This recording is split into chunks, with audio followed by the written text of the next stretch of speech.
நேர்பட பேச தொடங்குறது திரு ரவீந்திரன் துரைசாமி. நிகழ்ச்சியின் தொடக்கத்திலிருந்து இல்லை ராகுல் பேசுனதுலேருந்து கேள்வி கேட்டிருக்கோம்னா அந்த 400 வெர்சஸ் 180 கேட்டிருக்கணும். இப்போ ஷியாம் சார் வந்து 220 215 நிறைய நம்பரை சேர்த்துட்டாரு. இந்த நம்பர்லாம் எப்படி ஒர்க் அவுட் ஆகும்னு நீங்கள் நினைக்கிறீங்க? பிஜேபி மட்டுமே 300 சீட்டு தாராளமாக வரும். 224 சீட்டில் அவங்க 50% வாக்களை தாண்டி இருக்கிறாங்க. ஒரு 70 சீட்டில் அவங்க 45% வாக்கள் பெற்று வெற்றி பெற்றிருக்கிறாங்க. இதில் இந்த இடங்கள்ல அவங்களுக்கு அந்த அர்த்மெட்டிக் ஸ்ட்ரென்த்து முதல்ல கீழே போகுதுன்னு சொன்னால் மகாராஷ்டிராவில் மட்டும்தான் அவங்களுக்கு ஒரு பின்னடைவை சந்திக்கிறாங்க.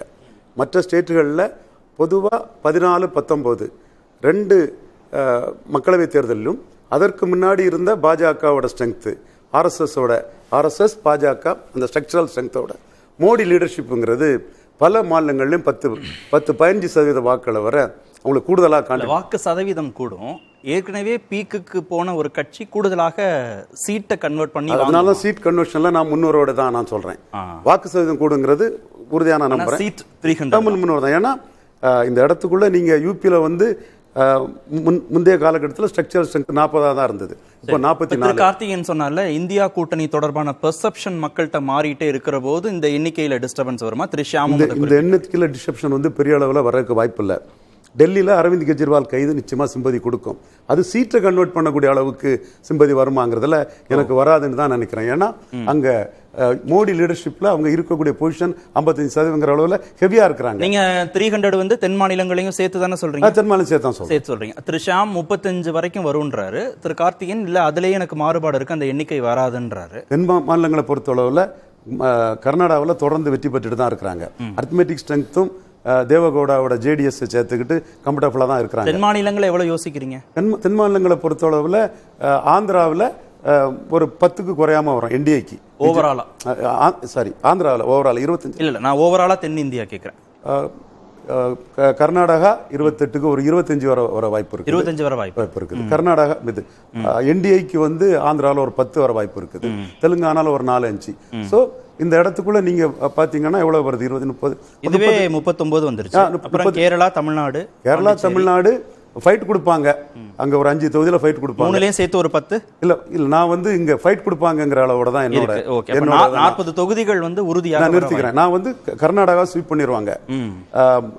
ஆந்திராவில் குறிப்பிடத்தக்க வெற்றி கிடைக்கும். தெலுங்கானாவிலையும் ஓரளவாவது வெற்றி கிடைக்கும்.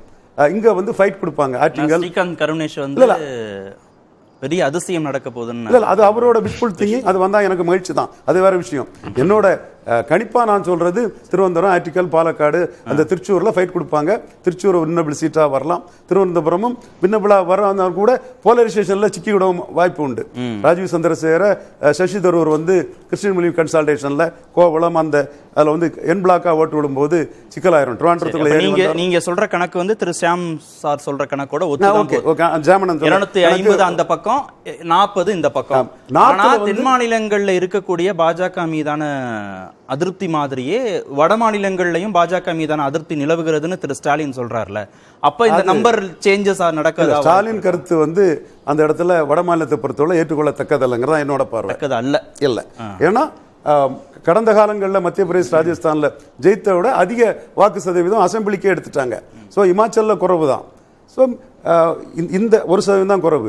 மோடி லீடர்ஷிப் பண்ணி வரும்போது இதெல்லாம் ஓவர் கம் பண்ணி 3வது முறையும் மோடி ஸ்வீப் பண்ணிடுவாரு. நான் பலமுறை சொல்ற மாதிரி நெஹ்ருவின் சாதனையை முறியடிச்சு இந்தியாவில் மிகப்பெரிய ஒரு தலைவரா மோடி வந்துருவாருங்க. வந்து ஓவரால் இந்தியாவுக்கு சார் சொல்றாரு. நீங்க இந்த 40 சேர்க்க மறந்துட்டீங்களா? இல்ல சொன்னீங்களா? என்னோட எஸ்டிமேட் 250 தான் த்ரூ அவுட் இந்தியா.